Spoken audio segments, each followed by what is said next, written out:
Mafia Mukhtar Ansari भले ही अब इस दुनिया में ना हो, लेकिन उसकी कहानी और उनके चर्चे पूरी दुनिया में आम हो रहे हैं। उसके अपराध की कहानियां तो तमाम लोग जानते हैं, लेकिन लखनऊ से जुड़ा भी एक वाकया है, एक मामला है जो पुराने लखनऊ में एक शिवालय की जमीन को कब्जा करने को लेकर सामने आया था, और पूरा मामला शिया वक्फ बोर्ड से कहीं ना कहीं जुड़ा हुआ था। आज इस मुद्दे पर शिया वक्फ बोर्ड के चेयरमैन अली जैदी साहब हमारे साथ बात करने के लिए हैं। अली जैदी साहब, क्या था वो प्रकरण, क्या था वो मामला, और करंट स्टेटस?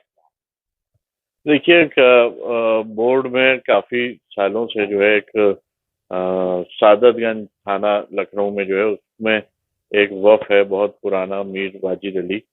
उसकी कुछ संपत्ति को लेके जो है विवाद चल रहा था कि कुछ साल पहले उसकी रजिस्ट्री जो है वह संपत्ति की अफशा अंसारी, जो कि वाइफ हैं स्वर्गीय मुख्तार अंसारी की, उनके नाम जो है करा दी गई थी और उसको प्लॉटिंग करके टुकड़ों में बेच लिया गया था।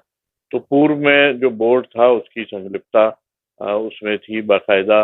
उन्होंने इसके अंदर उनका पूरा साथ दिया था और जो शिकायतकर्ता थे जिनका वक्त था घर का, उनको किसी तरह का कोई न्याय नहीं मिला था।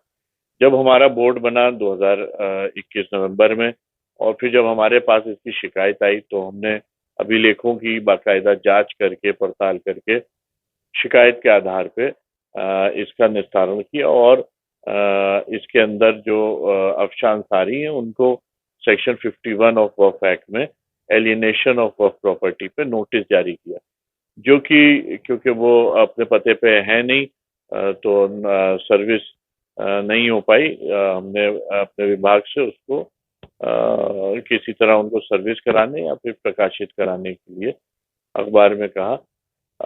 जैसा कि आप जानते हैं कि जब से जो है हमारा बोर्ड बना है, लगातार जो है शिया वक्फ बोर्ड की जो संपत्तियों पे अतिक्रमण है या कब्जे हैं, उनके खिलाफ जो है कार्रवाई बोर्ड द्वारा जारी है और इसमें किसी भी तरह से कोई जो है पक्षपात नहीं हो रहा है। जो भी जिन्होंने भी जमीन बेची है और उनसे जो है उस जमीन को वापस लाया जाएगा और वसूली की जाएगी।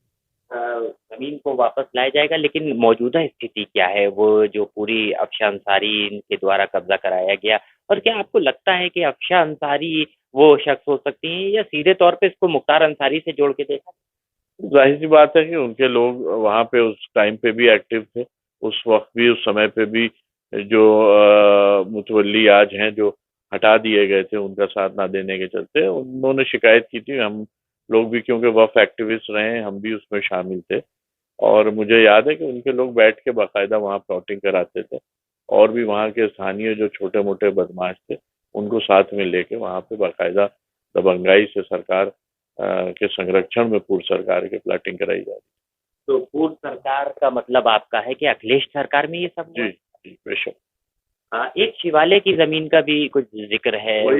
वहीं पे एक शिवालय जो है बहुत कदीमी था, उसको भी जो है हड़बड़ाहट में गलत काम करने के जल्दबाजी में जो है इस वफ में चढ़ा लिया गया था और कुछ लोगों की और संपत्ति इसमें चढ़ा ली गई थी, जो नियमानुसार हमने जो है वापस कर दी। यानी हिंदू धार्मिक स्थल को शिया वक्फ बोर्ड की संपत्ति दिखा दिया गया?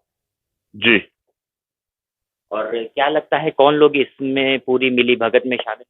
इसमें देखिए, जब फ्रॉड किया जाता है, जब कागजात से खिलवाड़ किया जाता है, तो जाहिर सी बात है कि उसके अंदर भी इंटेलिजेंस चाहिए होती है और काफ़ी जो है निपुणता चाहिए होती है। तो उनसे चूक में ये चीज़ हो गई और हड़बड़ाहट में जो नुजूल के नंबर थे उसमें हेर फेर करने के चलते उन्होंने ये नहीं देखा कि उस नंबर पे क्या चढ़ा हुआ है। अच्छा चेयरमैन साहब, अगर इस टोटल पूरी संपत्ति की कॉस्ट वैल्यू की बात अगर करी जाए तो कितने लगभग क्या इसका?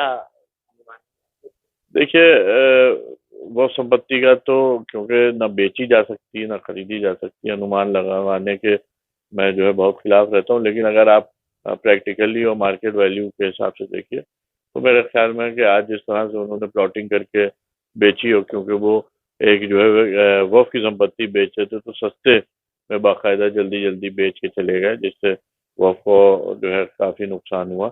और लेकिन कम से कम नहीं तो 50 से 80 करोड़ रुपए की बाजार वैल्यू उसकी जो है और होगी, पूरा एरिया, क्योंकि घनी आबादी में मौजूद है, वहाँ पे आपको पैर रखने की जगह नहीं मिलेगी। और पूरे एरिया की बात करी जाए तो ये कितना एरिया होगा? ये करीब जो है अभी कई नंबर हमने जो रजिस्ट्री से अपने मैच किए हैं, उनका काफी रकबा इसके अंदर है। बीघों में थी ये संपत्ति, जो स्क्वायर फीट में टुकड़ों टुकड़ों करके बेची गई है। बीघों में थी। जी, एक सवाल और करेंगे। उत्तर प्रदेश की योगी सरकार का दूसरा कार्यकाल है, मुख्यमंत्री ने आपको शिया वक्फ बोर्ड की सर्वोच्च कुर्सी पर बैठा लिया। क्या लगता है सरकार की जो मंशा है जीरो टॉलरेंस वाली, वो ग्राउंड पे कितनी उतर रही है, और आप लोग को काम करने में किस तरीके की दुश्वारियां या परेशानियां? देखिए, सरकार की नीति तो स्पष्ट है कि किसी भी तरह से जो है भ्रष्टाचार या माफिया राज या किसी को भी टॉलरेट ना किया जाए। यूपी शिया सेंट्रल वक्फ बोर्ड इस अपनी संपत्तियों पे कब्जे हटवाने के लिए या कार्रवाइयों के लिए संबंधित व्यक्तियों पे, शासन और प्रशासन पे डिपेंडेंट रहता है। और हमें कई जगह परेशानियों का सामना करना पड़ता है, जहाँ पे अधिकारियों की विल पावर नहीं होती है, वो किसी इन्फ्लुएंस में होते हैं या नहीं करना चाहते हैं, लचीला जो है वो बर्ताव करते हैं बोर्ड के जो है आदेशों पे। बाकी ज्यादातर ये राजधानी में परेशानियां देखने को मिलती हैं, लखनऊ में।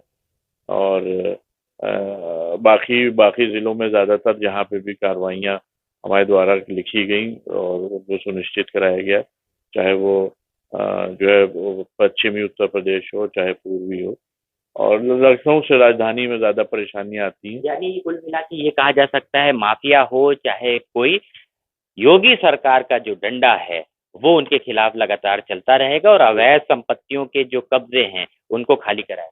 बेशक, लगातार हमारा विभाग भी जो है इस चीज में लगा हुआ है, और किसी तरह से जो कोई भी जो है चिंता नहीं बरती जाएगी। बहुत शुक्रिया आपसे बात करने के लिए। तो ये आप शिया वक्फ बोर्ड के चेयरमैन अली जैदी साहब को सुन रहे थे। साफ तौर पर बता रहे हैं कि मुख्तार अंसारी ने पिछली सरकारों में किस तरीके से संपत्ति, जो शिया वक्फ बोर्ड की संपत्ति थी, उस पर कब्जा कर लिया, और बल्कि सिर्फ शिया वक्फ बोर्ड की नहीं बल्कि नुजूल और सरकारी जो संपत्ति थी उसको भी कैसे वक्फ बोर्ड के साथ मिली भगत करके शिया वक्फ बोर्ड की संपत्ति दिखा दी गई और दर्ज करा लिया गया, और उसकी प्लाटिंग करा के उसको औने पौने दामों पर बेच भी दिया गया। बहरहाल मुख्तार अंसारी भले ही अब इस दुनिया में ना हो, लेकिन उनके जो किस्से हैं वो अब परत दर परत खुलते हुए सामने दिख रहे हैं। लखनऊ से उत्तर प्रदेश टाइम्स के लिए अरसलान।